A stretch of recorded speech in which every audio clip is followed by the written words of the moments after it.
Hai, Assalamualaikum semua. Saya harap semua dalam keadaan sihat dan sejahtera. Yang penting, jaga kesihatan, jaga kebersihan dan stay at home. Okey, pada pembelajaran hari ini, saya akan sentuh tajuk reka bentuk elektrik iaitu subjek reka bentuk dan teknologi tingkatan 2. Sebelum itu, saya akan memperkenalkan diri saya iaitu Cikgu Izzah dan saya akan mengajar kamu semua pada hari ini. Dan saya harap ilmu yang saya akan sampaikan pada hari ini akan memberi manfaat kepada kamu semua. Okey, pada hari ini kita akan lanjut kepada subtopik yang seterusnya. Dan hasil pembelajaran kita pada hari ini ialah pada akhir pembelajaran, pelajar dapat membezakan antara arus ulang-alik dan arus terus tanpa bantuan guru. Dan seterusnya, pelajar juga dapat menunjukkan cara reka bentuk litar peralatan elektrik iaitu keselamatan, kedudukan peranti dan sambungan litar. Pelajar juga boleh merujuk kepada buku teks RBT tingkatan 2, muka surat 64. Okey, sebelum memulakan pembelajaran kita pada hari ini, saya ingin memberitahu kepada kamu semua, terdapat dua jenis arus elektrik yang perlu kamu tahu iaitu AC source dan DC source. AC source ialah alternating source iaitu sebagaimana kita dapat lihat di sini, current ni ada yang bergerak ke sini dan ada yang bergerak ke sini.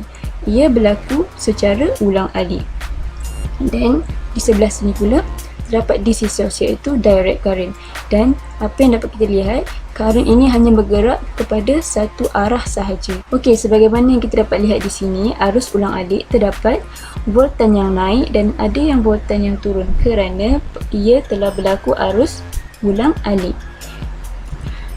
Manakala arus terus pula hanya kekal positif dan voltannya yang kita dapat lihat hanya voltan yang sama, berbeza dengan arus ulang-alik tadi. Dan terdapat perbezaan antara kedua-dua arus ini iaitu untuk arus terus, ia banyak digunakan yang boleh dibawa ke mana-mana sebagai contoh sel kering, bateri dan sebagainya. Manakala arus ulang-alik ia lebih kepada penggunaan di rumah. Dan arus ulang-alik juga mengubah arah alirannya secara berkala. Oleh itu, saya akan terangkan kepada kamu semua berkaitan tentang arus ulang-alik dan arus terus. Okey, kita lanjut kepada arus ulang-alik. Arus ulang-alik mempunyai sistem penjanaan dan pengagihan elektrik dari stesen jana kuasa hingga ke rumah. Sebagaimana saya sudah sampaikan tadi, arus ulang-alik sesuai penggunaannya di rumah. Dan voltan bagi arus ini boleh dinaikkan dan diturunkan menggunakan transformer. Dan ini bermaksud transformer berfungsi untuk menaikkan dan menurunkan voltan bagi arus ini. Dan seterusnya, penghantaran bagi arus ini juga dalam voltan yang tinggi, supaya dapat merendahkan nilai arus. Ia juga bertujuan adalah untuk mengurangkan kehilangan kuasa semasa proses penghantaran. Dan untuk arus ulang-alik, ia amat sesuai untuk mesin yang berkuasa tinggi sebagai contoh mesin basuh, kipas, peti sejuk dan sebagainya. Jarang sekali kita dapat lihat peti sejuk orang akan menggunakan secara portable kerana peti sejuk menggunakan banyak tenaga. Okey, lanjut kepada arus seterusnya iaitu arus terus. Arus terus mempunyai sistem kuasa dengan hanya satu kekutuban voltan atau arus, dan arus ini mengalir secara satu hala sahaja. Arus ini juga dihasilkan dari pelbagai sumber seperti bateri, sel solar, dinamo jenis komutator. Apa maksud dinamo ini?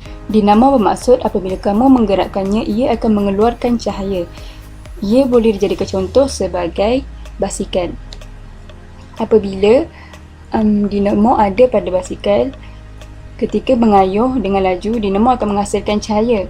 Sama juga seperti pada zaman dahulu penggunaan dinamo, kerana orang dulu akan menggunakan dinamo dan apabila menggunakan dinamo, cahaya akan terhasil. So, bateri tidak perlu digunakan. Seterusnya, arus terus sesuai untuk mesin yang berkuasa rendah sebagai contoh kereta kawalan, lampu suluh, mesin pencukur dan sebagainya. Seperti apa yang dapat dilihat di sebelah kanan saya ini, contoh bagi penggunaan dinamo dan saya sudah terangkan sebentar tadi. Dan di bawah ini pula merupakan litar mudah yang menunjukkan pengaliran arus terus, iaitu apabila arus berlaku secara satu hala sahaja. Dan di sini saya ingin tekankan bahawa arus terus amat sesuai digunakan untuk mesin yang berkuasa rendah sahaja. Untuk digunakan di rumah amatlah tidak sesuai kerana rumah menggunakan tenaga yang tinggi, iaitu arus yang tinggi. Seterusnya lanjut kepada subtopik seterusnya, iaitu cara reka bentuk litar peralatan elektrik, iaitu 2.3.2. Terdapat 3 aspek reka bentuk litar bagi sesuatu peralatan elektrik, iaitu pertama, keselamatan, yang kedua, kedudukan peranti dalam litar, dan yang ketiga adalah sambungan litar. Namun begitu, sambungan litar ini terbahagi kepada 3, iaitu litar tertutup, litar buka dan litar pintas. Saya berharap semua masih dapat menumpukan perhatian. Oleh itu, lanjut kepada aspek yang pertama, iaitu aspek keselamatan. Okey, di sini terdapat periuk nasi yang boleh dijadikan contoh. Apabila kita dapat lihat di sini, litar elektrik periuk nasi terletak di bahagian bawah periuk. Dan ini amat penting kerana ia mempunyai ciri keselamatan bagi mengelakkan berlakunya sebarang litar pintas, kerana litar elektrik sangat sensitif kepada air. Maka amat penting kedudukan litar di bahagian bawah ini kerana ia tersembunyi dan ia tidak dapat dicapai dengan tangan dan ia juga tidak terdedah kepada air. Ciri-ciri seperti ini dapat melindungi keselamatan pengguna daripada terkena renjatan elektrik atau berlaku sebarang bahaya.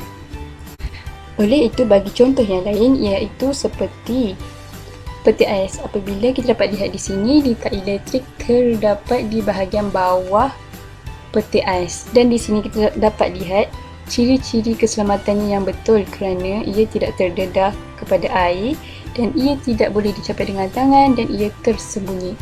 Contoh yang seterusnya kita dapat lihat seperti setrika. Apabila litar elektrik terletak di bahagian belakang dan ditutup, maka di sini pengguna tidak akan terdedah kepada sebarang bahaya kerana litar elektrik sudah dilindungi. Lanjut kepada aspek yang kedua, iaitu kedudukan peranti dalam litar.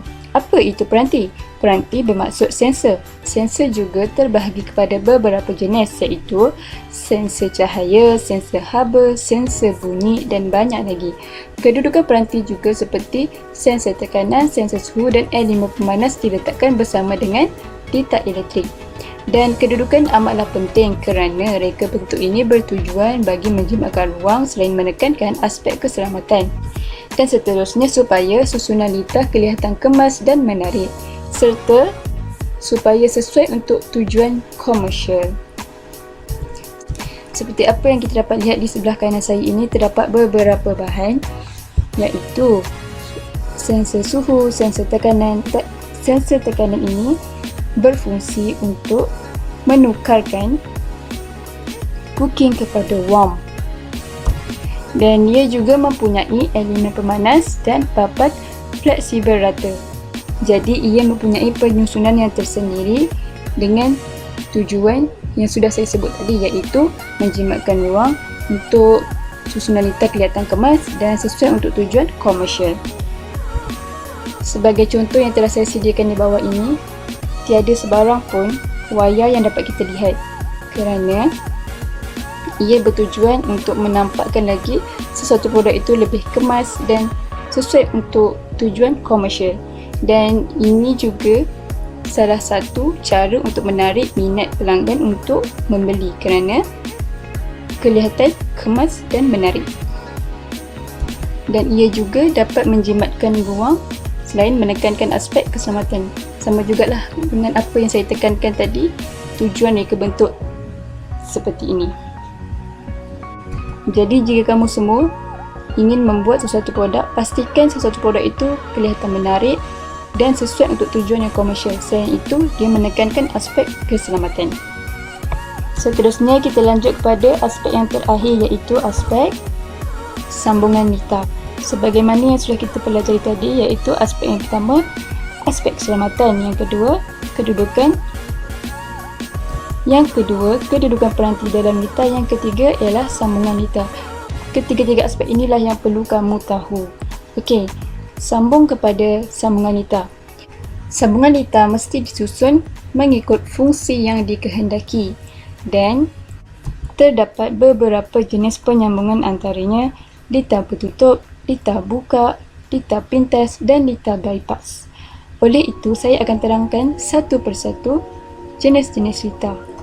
Seterusnya, lanjut kepada lita yang pertama, iaitu lita tertutup. Apa maksud lita tertutup ini? Okey, lita tertutup bermaksud apabila suis ditutup, maka arus akan mengalir, dan apabila arus mengalir, maka terjadilah satu kitaran lengkap pergerakan arus, voltan dan kuasa dalam satu lita elektrik, dan mentol akan menyala apabila suis ditutup. Ini kerana arus sudah mengalir. Manakala lita buka pula, apa yang berlaku adalah sebaliknya. Apabila suis ini dibuka, arus tidak akan mengalir, maka satu kitaran lengkap tidak akan berlaku dan menyebabkan mentol tidak menyala kerana suis dibuka atau wayar terputus. Lanjut kepada lita pintas. Macam mana boleh berlaku lita pintas ini? Okey, ia berlaku apabila wayar hidup bertembung dengan wayar neutral tanpa melalui beban. Biasa berlaku sebegini kerana wayar tidak disalut, dan apabila wayar ini bertembung, maka berlakulah lita pintas dan ia akan mengeluarkan percikan. Dan ini sangat membahayakan para pengguna apabila berlakunya lita pintas, dan ia akan menyebabkan kebakaran. Oleh itu, kita haruslah mengelakkan daripada berlakunya lita pintas dengan mengambil langkah yang berjaga-jaga. Apabila kita lihat sesuatu wayar itu tidak disalut, kita hendaklah mencari wayar yang bersalut supaya perkara sebegini tidak akan berlaku. Selesai sudah pembelajaran kita pada hari ini. Oleh itu, saya akan mengimbas kembali apa yang telah kita pelajari pada hari ini, iaitu dua jenis arus, iaitu arus ulang alik dan arus terus. Yang seterusnya adalah tiga aspek reka bentuk lita bagi sesuatu lita elektrik, iaitu terbahagi pada tiga, iaitu keselamatan, peranti dalam lita dan sambungan lita. Dan sambungan lita ini juga terbahagi kepada tiga bahagian, iaitu lita tertutup, lita buka dan lita pintas. Okey, pada akhir pembelajaran ini saya harap kamu semua dapat membezakan antara arus ulang alik dan arus terus tanpa bantuan guru, dan seterusnya dapat menunjukkan cara reka bentuk lita peralatan elektrik dari segi keselamatan, kedudukan peranti dan sambungan lita. Saya harap ilmu yang telah saya sampaikan ini akan memberi manfaat kepada kamu semua. Oleh itu, sekian, terima kasih. Assalamualaikum.